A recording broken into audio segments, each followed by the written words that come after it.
Welcome to the Transform My Dance Studio podcast, powered by the Dance Studio Owners Association. We are thrilled to be welcoming back Jodi Schilling and Angela Manella Hoffman as our guest hosts in a brand new season of Elevate Your Studio. This very special series will give you an inside look into how Jodi and Angela have grown their dance studios as they share their tips on building a thriving business while getting their life back. Jodi and Angela are the owners of Releve Studios in California and More Than Dance in Minnesota. Now, let's get on with the show. Elevate Your Studio with Jodi and Angela. Welcome to Elevate Your Studio. I'm Angela. And I'm Jodi. And today we are talking about teaching more than just a tendu. That's right. We all know that dance is great for dance's sake. But when we're teaching, we are teaching so much more than just dance steps. Absolutely. Absolutely. And I think we both find that in our business model all the time, but especially now in light of what's going on in our society and our world. Yeah, at this time of this recording, not only are we studios dealing with COVID-19 still, but we have had tragedy strike and come to a head. And Angela, you're right in the middle of where it happened there in Minnesota, where George Floyd lost his life to a police officer. And now there's an entire movement that there should be a movement. And I'm Absolutely. glad that Black voices are being amplified right now, but it's caused a lot of anxiety in students who aren't quite old enough to know what's going on. Or even our staff who don't know how to talk and explain what's going on because we don't understand. Right. We're history is being made right now. And Absolutely. so it's all about educating and listening. You and I are white women in our 40s. Yep. and we are trying to learn and we're trying to understand and we're trying to pass that on to our students. Yeah. So today we are kind of changing gears a little bit. We're going to talk to you about things that we've done in our studio and that we continue to do to bring some light to some of these issues without scaring our students, without turning them off, but different things that we've done either for self-esteem or different initiatives to get them to learn more about our world and where they fit in and what changes they can make. I love so many of the exercises that you do in your studio, thank you. Angela. Well, you too. Can you give us some, let's start with body image. Let's share some things that you do to help your students with body image. Sure. Body image to me is one of my things that really resonate with me because of my experiences with it. So I wanted to have some exercises that we could do that were not blatantly outwardly saying, your body, talking about our bodies, but so that they know that they have beauty in whatever shape and form they are. So some of the ones that have worked really well for us is I have taken a big roll of like craft paper or like butcher paper, and we've had all of our dancers lay down on the butcher paper. And one of their other friends will trace their body shape. And then we'll cut it out. They'll cut it out. And first off, it's hard to look at your body shape as a teenager or whatever.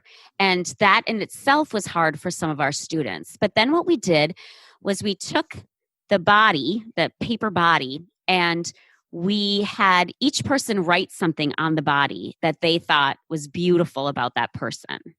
And it was, like your heart grows each time I see you, or, I love how your eyes see the world in a new way. So it was all things that related to our bodies, but not, you have pretty blue eyes.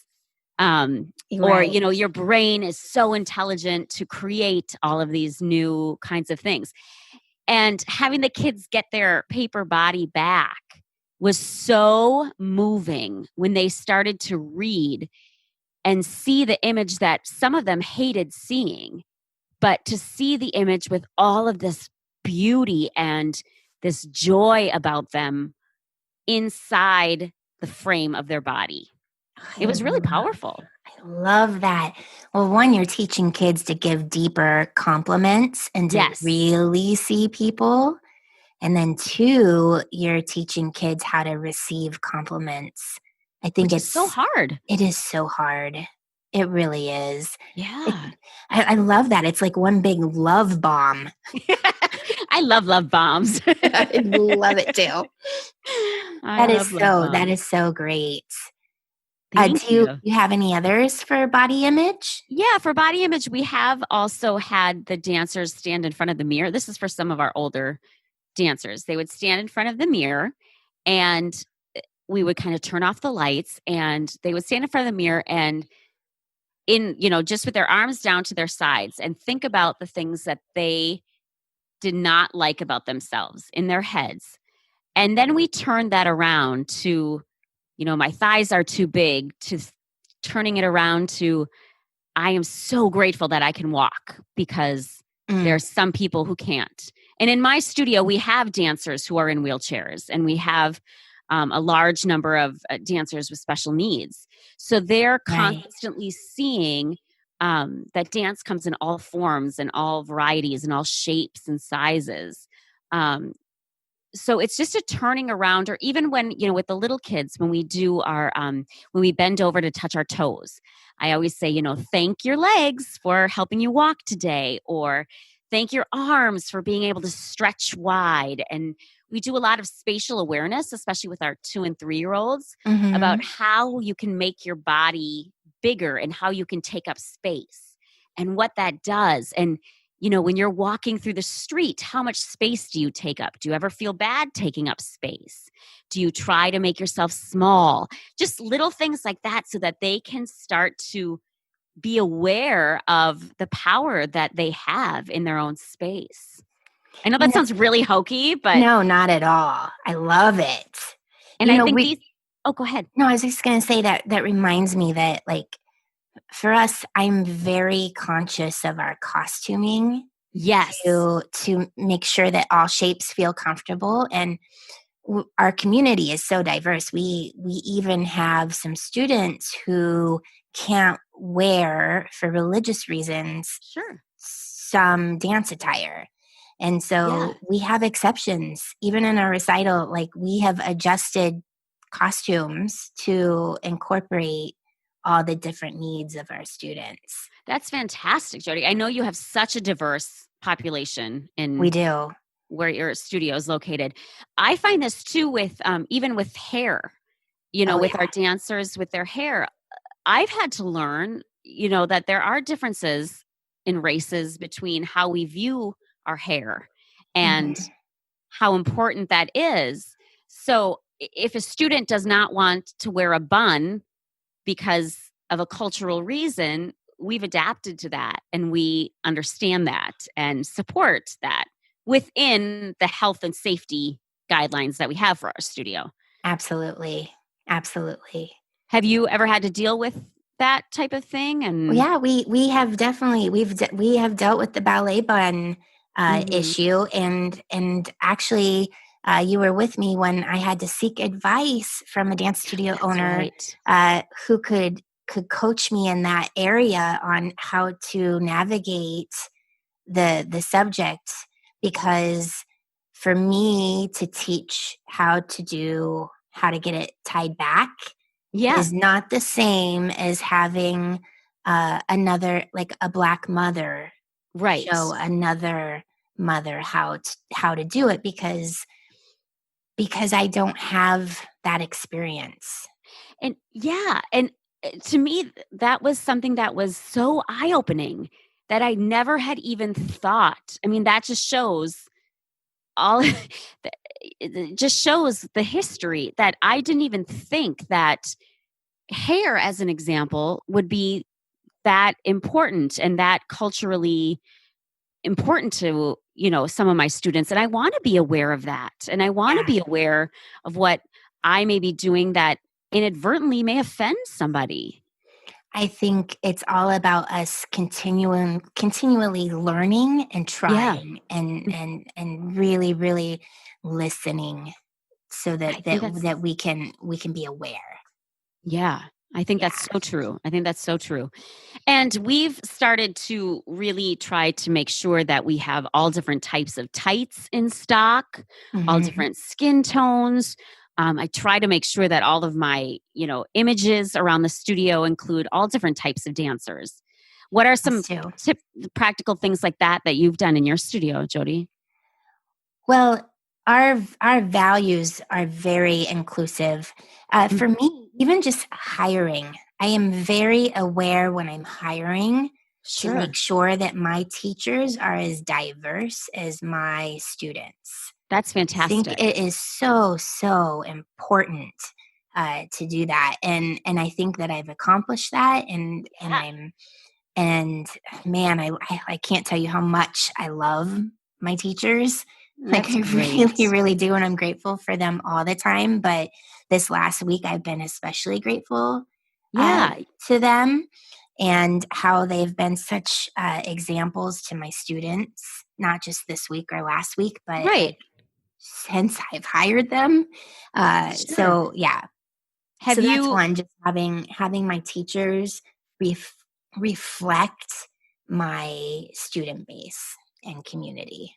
Have you had your teachers speak in class about racial issues and I did. So, this on June 2nd, a lot of studios participated in the Blackout Tuesday and the Show yes. Must Pause campaign that was initiated by the music industry. And then some dance studios hopped on to that and joined in.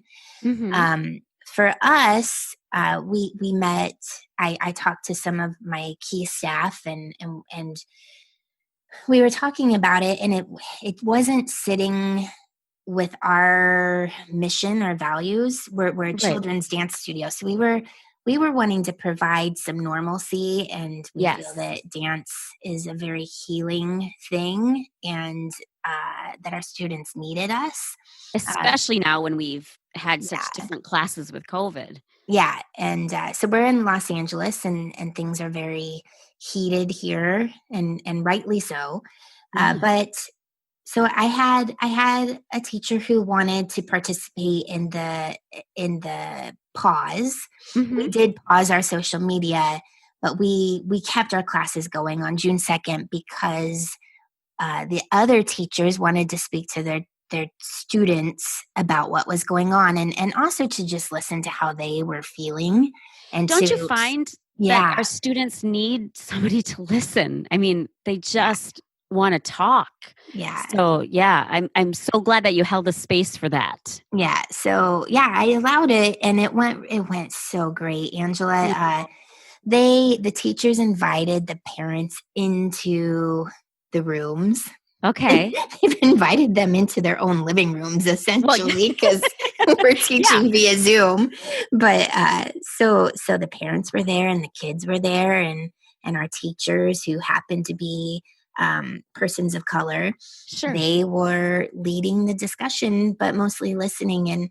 And one of my instructors, who's absolutely brilliant, his name's Anthony Jackson. He came up with a template for my other teachers to guide these conversations. That's fantastic. Yeah, and so I would love to share some of the things Could that you he please? came Yeah, up because to. I'm not I going to think take credit for it because yeah, he came up with this and shared it with all of our teachers and staff. I think that will be super helpful. Yeah, so if you're wanting to have these conversations, this worked great.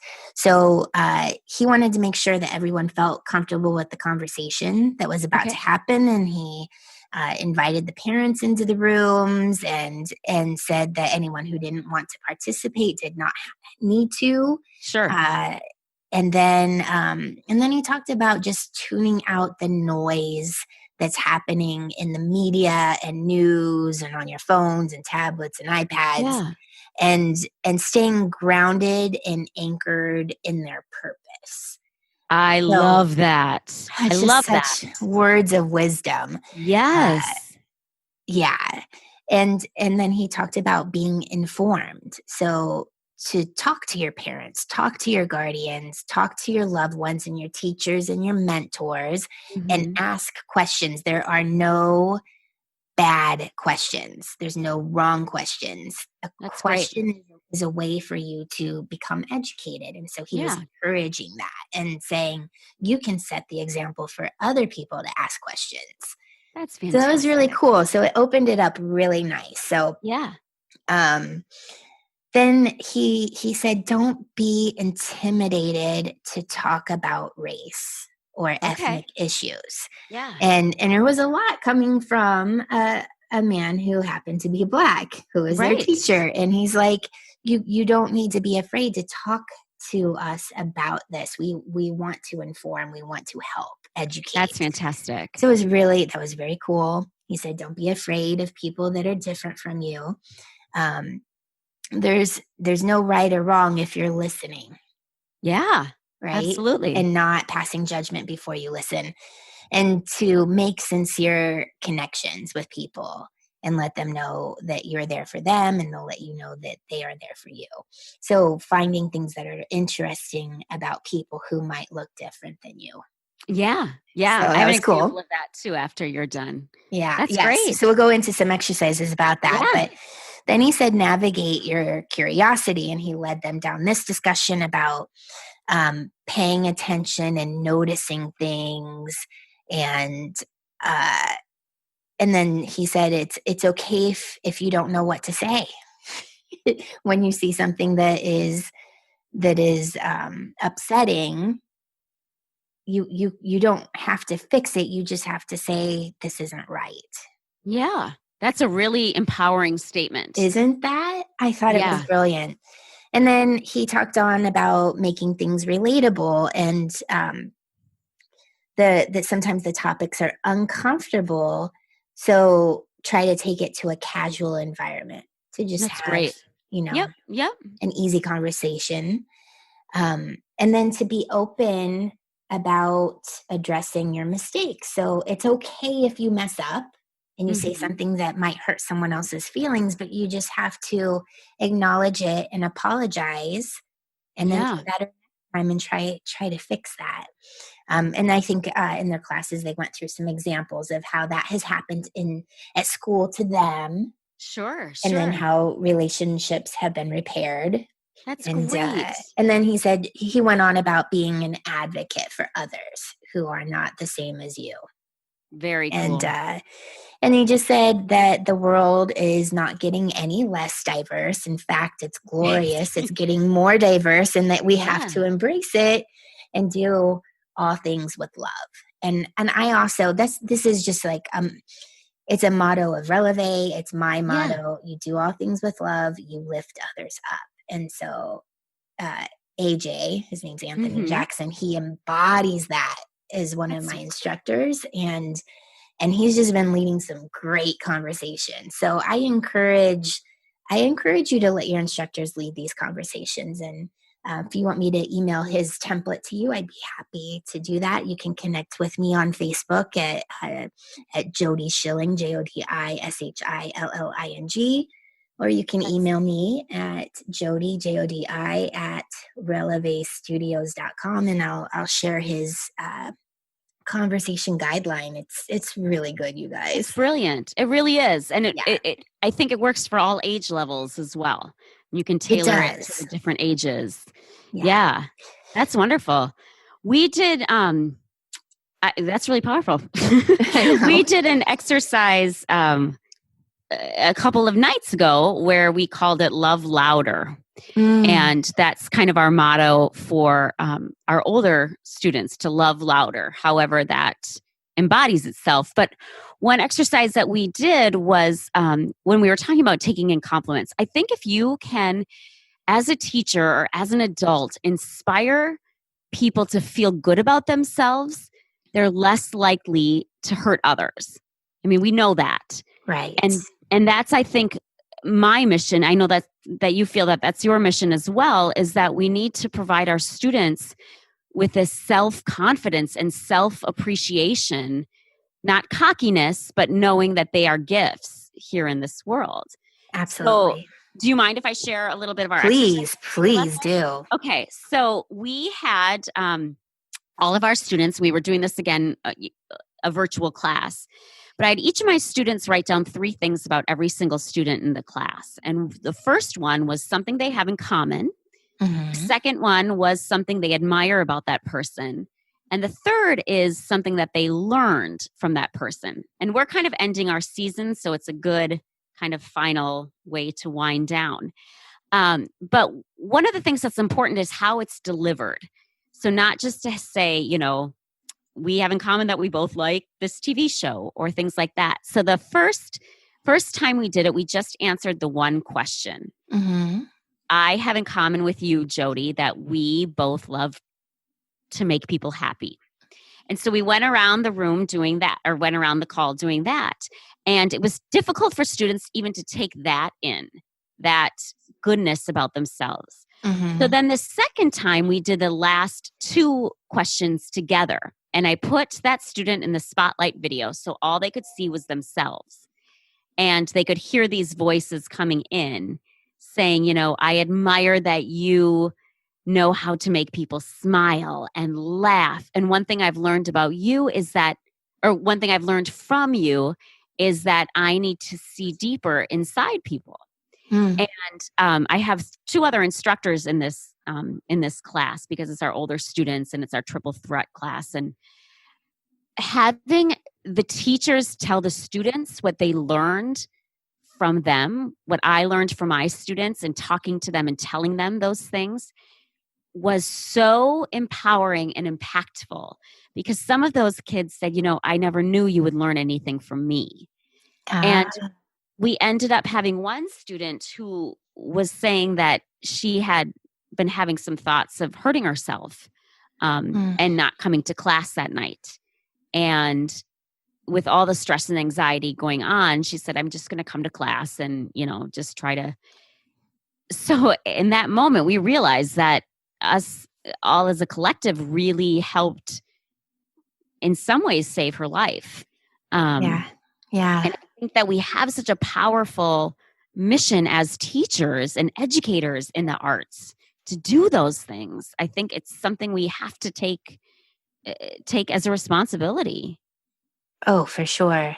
For sure. Yeah. With our little kids, we do something like that called spectrogram. Oh, I love it. I know, it's on I love anything with a gram. I know, very simple level. And this works really well when they're in the classroom, but we put a piece of painter's tape across the floor. And so you've got 2 sides of the classroom. Sure.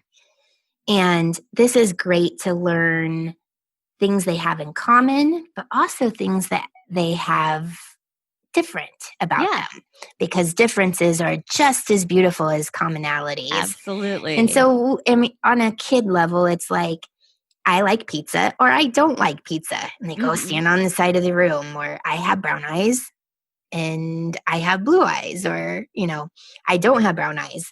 And they start to see how everyone keeps changing sides of the room.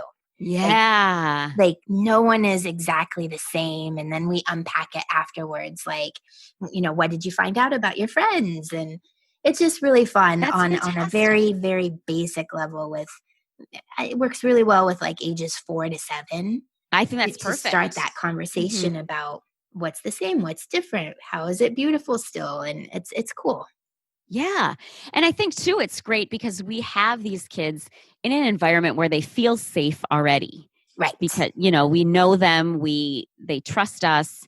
So it's a great opportunity to even further that without banging them over the head with what, we want to try to teach. Right. And obviously you're not going to do this every class of every day. No. Because, you're here to teach dance and among other things. But yeah, if you can find a way to sprinkle in some of these initiatives to really let your kids see the other side of it, I think it's fantastic. You were telling me before we started recording that you had some exercises about working together. Yes. So one of the exercises that we like to do working together is we'll take even like a puzzle piece, but each person is kind of the piece of the puzzle and we create an image. So I'll say, we're going to create a garden like say this is for our little kids. We're going to create a garden, and you need to use your body in a silent way to create this picture together. You can't talk, but you can use nonverbal communication. And so they use their bodies to create a picture of a garden.